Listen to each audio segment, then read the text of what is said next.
Hello everyone, welcome to Guruji Uttarakhandi and विदाशी learning. So आज discuss करेंगे आपका डीएलएड एंट्रेंस एग्जाम में टीचिंग एप्टीट्यूड यानी शिक्षक अभिरुचि का मॉक टेस्ट 2। तो चलिए स्टार्ट करते हैं। पहला है आपका क्वेश्चन, नैतिक शिक्षा का उत्तरदायित्व होना चाहिए। तो मॉरल एजुकेशन का जो रिस्पॉन्सिबिलिटी वो किसकी होनी चाहिए? स्कूल के ऊपर, समाज के ऊपर, अभिभावकों के ऊपर या धर्मगुरु के ऊपर। तो यहाँ से हम एजुकेशन के फील्ड की बात करें तो ऑप्शन आ जाएगा हमारा स्कूल के ऊपर। नेक्स्ट क्वेश्चन है, छोटे बच्चों को शिक्षा देना जरूरी है परंतु उनके ऊपर किस प्रकार का बोझ अपेक्षित नहीं है? लिखने का बोझ, पढ़ने का बोझ, गृह कार्य का बोझ, विद्यालय जाने का बोझ। तो छोटे बच्चों को आप शिक्षा देंगे तो वो लिखेंगे भी, पढ़ेंगे भी, विद्यालय भी जाएंगे, लेकिन गृह कार्य, होमवर्क देना जरूरी नहीं है। आप उनके ऊपर मतलब होमवर्क का बोझ नहीं डालेंगे, ठीक है? होमवर्क का बोझ डालना उनके ऊपर आवश्यक नहीं है। C option.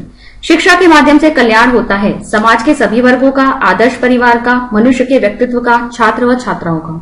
तो शिक्षा यानी एजुकेशन के माध्यम से आप किसका कल्याण करते हैं? समाज के सभी वर्गों का कल्याण होता है। जब आप बच्चों को पढ़ाते हैं, कल के वो भावी नागरिक हैं, अच्छे नागरिकों का निर्माण आप करेंगे तो वो हमारे समाज के लिए ही उपयोगी होंगे। तो समाज के सभी वर्गों का यहाँ पर कल्याण होता है। नेक्स्ट है, एक अध्यापक के रूप में आप प्राथमिकता देंगे विज्ञान विषयों को, वैज्ञानिक दृष्टिकोण एवं विचार को, उच्च विचारों को, आस्था को।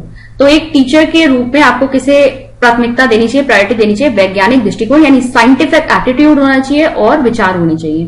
तो साइंटिफिक एटीट्यूड और विचारों को आप यहाँ पर प्रायोरिटी देंगे। नेक्स्ट क्वेश्चन है, आपके अध्यापन करते समय यदि कोई छात्र आपकी त्रुटियों की ओर संकेत करती है तो आप छात्रा को कक्षा के बाद मिलने के लिए कहेंगी, छात्रा को चुप रहने के लिए कहेंगी, स्वीकार कर लेंगी, दूसरे दिन अच्छी तैयारी करके जाएंगी।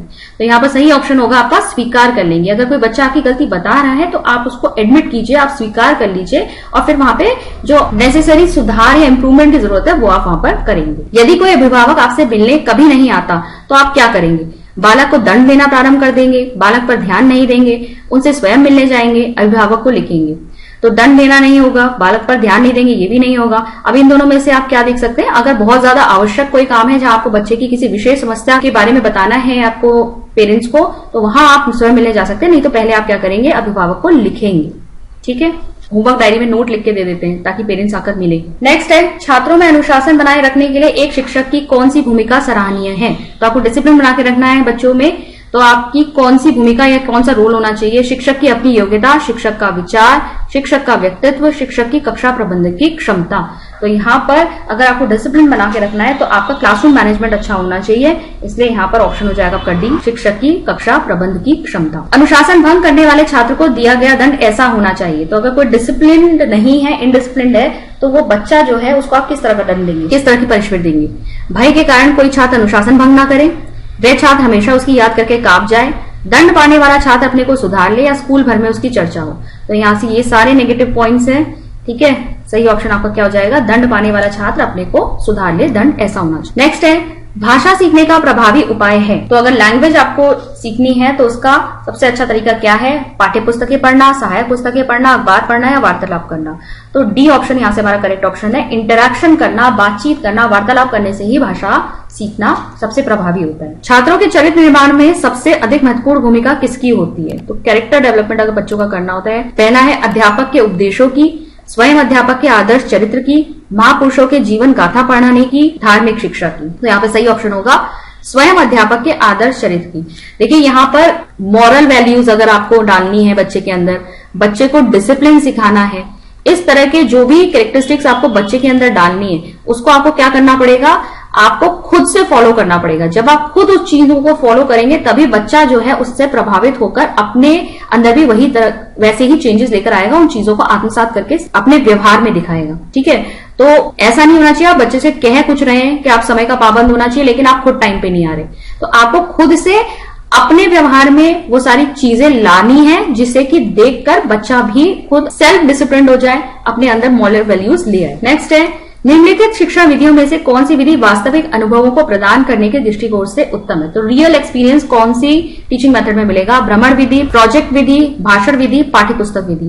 तो यहाँ पर जो रियल एक्सपीरियंस की हम बात कर रहे हैं वो मिलेगा आपको भ्रमण विधि में, ठीक है? जब आप बच्चों को टूर्स पे ले जाएंगे, एक्सकर्शंस पे ले जाएंगे, जो एजुकेशनल टूर्स कराए जाते हैं, जब आपको जिस चीज के बारे में सिखाना है, फॉरेस्ट के बारे में सिखाना है या पहाड़ों नदियों के बारे में सिखाना है, तो आप वहां पर उनको बच्चों को घुमाने ले जाइए। रियल जब बच्चे एक्सपीरियंस करेंगे चीजों को तो ज्यादा अच्छे से उस ज्ञान को प्राप्त कर पाएंगे। सीखने का मुख्य तत्व है सीखने की इच्छा, अनुकूल परिवेश, प्रेरणा, ये सभी। तो लर्निंग के लिए आपके इंपॉर्टेंट एलिमेंट्स क्या हैं? तो ये सभी हैं।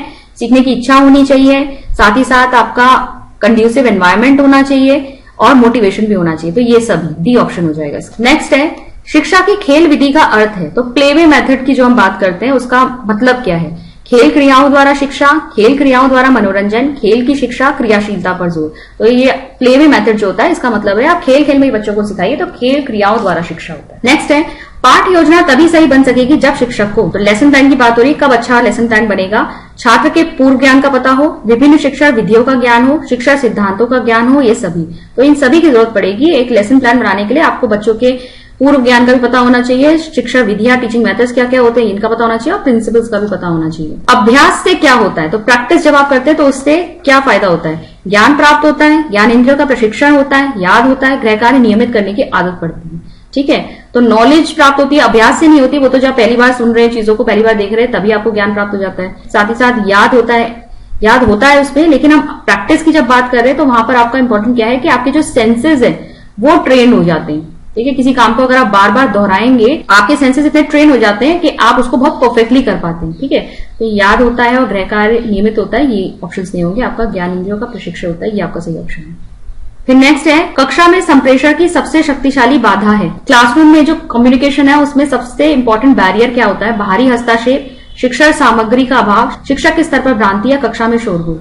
तो देखिए बैरियर्स तो ये सभी हैं, लेकिन सबसे जो आपका पावरफुल बैरियर होगा वो होगा शिक्षक के स्तर पर भ्रांति।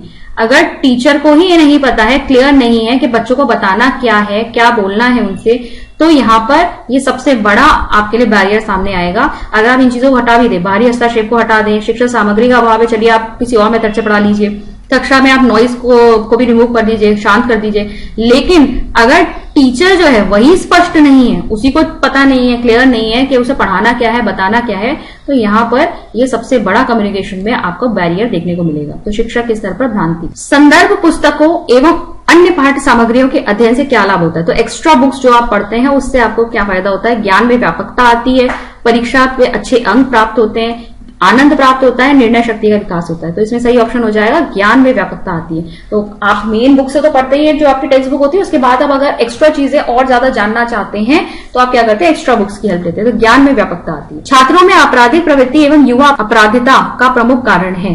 तो हमें बच्चों में जो आपराधिक प्रवृत्ति देखने मिलती है वो किस वजह से है? आवश्यकताओं की पूर्ति ना होना, मानसिक मंदता, कुसमायोजन, ये सभी। तो ये सभी होंगी क्योंकि आवश्यकताएं जब उनकी नीड्स फुलफिल नहीं होती है तभी जैसे चोरी वोरी करने लगते हैं बच्चे। मानसिक मंदता एक कारण होती है, ऐसा नहीं कह रहे कि सभी मानसिक मंद जो बच्चे होते हैं वो बाद में आपराधिक प्रवृत्ति के हो जाते हैं, लेकिन कभी कभी ये कारण बनती है आपराधिक प्रवृत्ति का। कुसमायोजन, बच्चे एडजस्ट नहीं कर पाते अपने आसपास के लोगों के साथ, अपने वातावरण के साथ, तो भी बच्चे आपराधिक प्रवृत्ति के हो जाते हैं। तो ये सभी कारण हो सकते हैं। नेक्स्ट क्वेश्चन है ऑपरेशन ब्लैक बोर्ड नामक कार्यक्रम किसके लिए है? ठीक है, तो ऑपरेशन ब्लैक बोर्ड जो आपका दूसरी शिक्षा नीति में शुरू किया गया था वो किसके लिए किया गया था? प्राइमरी स्कूलों के लिए, मिडिल स्कूलों के लिए, सेकेंडरी स्कूलों के लिए, सभी स्कूलों के लिए। तो प्राइमरी स्कूलों में इंप्रूवमेंट लाने के लिए किया गया था। स्कूल अनुशासन में निम्न में से किसे प्राथमिकता दी जाती है? तो स्कूल डिसिप्लिन में आप किसको प्रायोरिटी देंगे? नापसंदीदा व्यवहारों पर अंकुश, छात्रों का योजनाबद्ध विकास, प्रधानाचार्य के आदेशों का अनुपालन, सामाजिक नियमों का सहर्ष परिपालन। तो देखिए जो बेस्ट डिसिप्लिन है वो हम बोलते हैं सेल्फ डिसिप्लिन को, आत्म अनुशासन। ठीक है, जब बच्चा खुद से अंदर से ही डिसिप्लिन हो। ठीक है, आपको बाहर से उसके ऊपर डिसिप्लिन इंपोज नहीं करना पड़ता, बाहर से आपको नियम रूल्स वगैरह बताने नहीं पड़ रहे, अपने आप से वो जानता है कि एक अनुशासित ढंग से कैसे रहना है। तो यहाँ पर डी ऑप्शन आपका करेक्ट ऑप्शन है, सामाजिक नियमों का सहर्ष परिपालन। जब खुद से अपनी खुशी से वो चीजों को फॉलो करेगा। नेक्स्ट है अध्यापक के रूप में आप छात्रों की निजी समस्याएं कदापि नहीं सुनेंगे, सदैव सुनेंगे, सुनकर प्रधानाध्यापक को बता देंगे, तभी सुनेंगे जब कोई विशेष हो। तो यहाँ पर ऑप्शन आपका सही होगा, सदैव सुनेंगे। टीचर को हमेशा रेडी रहना चाहिए अपने बच्चों की समस्याओं को सुनने के लिए और उनका समाधान निकालने के लिए। सार्थक अध्यापन में शामिल है अध्यापक क्रियाशील है, विद्यार्थी क्रियाशील है, अध्यापक क्रियाशील हो या ना हो परंतु विद्यार्थी क्रियाशील हो, अध्यापक क्रियाशील है परंतु विद्यार्थी क्रियाशील हो या ना हो, या उपरोक्त सभी परिस्थितियों। तो देखिए सार्थक अध्यापन, जब अच्छा लर्निंग और टीचिंग लर्निंग होनी है तो उसमें क्या होना जरूरी है? टीचर का भी एक्टिव होना जरूरी है, टीचर और स्टूडेंट, ठीक है, दोनों ही एक्टिव हो, तभी एक अच्छी क्लासरूम होगी, वहां पे अच्छी तरीके से आपकी टीचिंग लर्निंग प्रोसेस रन करेगी। तो इसमें क्या होगा? अध्यापक भी क्रियाशील है और विद्यार्थी भी क्रियाशील है। नेक्स्ट क्वेश्चन देखेंगे, एनईपी 2020 के अनुसार वर्तमान 10+2 शैक्षिक मॉडल को एक नए शैक्षिक पाठ्यक्रम प्रणाली के आधार पर विभाजित करने की बात की गई है। वह नई शैक्षिक पाठ्यक्रम प्रणाली क्या है?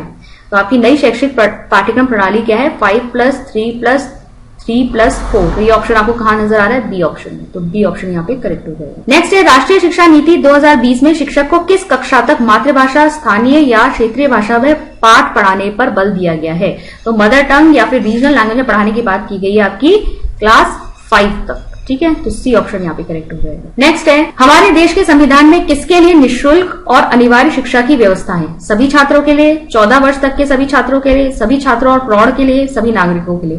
तो यहाँ पर ये आरटीई की बात हो रही है, राइट टू एजुकेशन, जो कि कहता है आपके 6 से 14 वर्ष तक के आयु के जो बच्चे हैं उनको निःशुल्क और अनिवार्य शिक्षा, ठीक है, फ्री एंड कंपल्सरी एजुकेशन देना है। तो ये आपका ऑप्शन कौन सा सही हो जाएगा? बी ऑप्शन, 14 वर्ष तक के सभी छात्रों के लिए। नेक्स्ट क्वेश्चन पे चलेंगे। छात्रों को गृह कार्य समय से कराने के लिए आप क्या करेंगे? उनको कार्य करने की प्रेरणा देंगे, गृह कार्य के महत्व को बताएंगे, छात्र को उसकी योग्यता के अनुसार गृह कार्य देंगे, या यथासंभव छात्रों की सहायता करेंगे।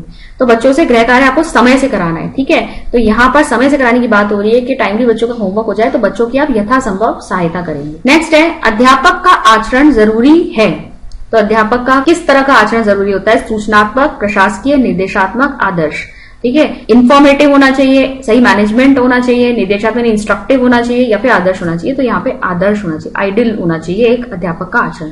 निम्न में से कौन सा शिक्षण का स्तर नहीं है? तो टीचिंग का लेवल कौन सा इसमें नहीं है? याददाश्त स्तर, असमानता स्तर, समझ स्तर, चिंतनशील स्तर। देखिए, टीचिंग के जो हमने लेवल्स पढ़े थे उसमें आपके 3 लेवल्स पढ़े थे। एक होता है आपका मेमोरी लेवल, जिसे हम हिंदी में कहते हैं स्मृति स्तर, फिर होता है आपका अंडरस्टैंडिंग लेवल, बोध स्तर, और तीसरा होता है आपका रिफ्लेक्टिव लेवल। तो यहाँ पर ये याददाश्त लिखा हुआ है, स्मृति स्तर है, समझ स्तर, बोध स्तर, और चिंतन स्तर जो है आपका रिफ्लेक्टिव लेवल। तो यहाँ ये वाला नहीं है आपका, तो असमानता स्तर नहीं होगा। और लास्ट क्वेश्चन पर आएंगे, कक्षा शिक्षण में दृश्य सामग्री का प्रयोग करने में आप किस बात का ध्यान रखेंगे? उसे नाटकीय ढंग से प्रस्तुत करेंगे, उसके बारे में बच्चों को पहले से ना पता हो, वह बच्चों को अज्ञात से ज्ञात की ओर ले जाने वाली हो, वह पाठ्य वस्तु के अनुरूप हो। तो देखिए, यहाँ पे एलिमिनेशन मेथड हम अप्लाई कर लेते हैं। नाटकीय ढंग से, ड्रामेटिक वे में आप उसे प्रेजेंट करेंगे, इसकी तो कोई जरूरत नहीं है। बच्चों को पहले से पता ना हो, इसकी भी कोई जरूरत नहीं है।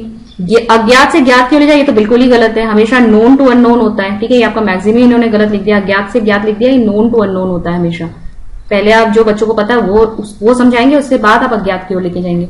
तो पाठ्य वस्तु के अनुरूप होनी चाहिए, ये आपका सही ऑप्शन है, यानी टॉपिक के अकॉर्डिंग होनी चाहिए। तो ये था आज का मॉक टेस्ट। आई होप ये क्वेश्चंस आपको यूजफुल लगे होंगे। तो आज के वीडियो में इतना ही, मिलते हैं नेक्स्ट वीडियो में। Thank you.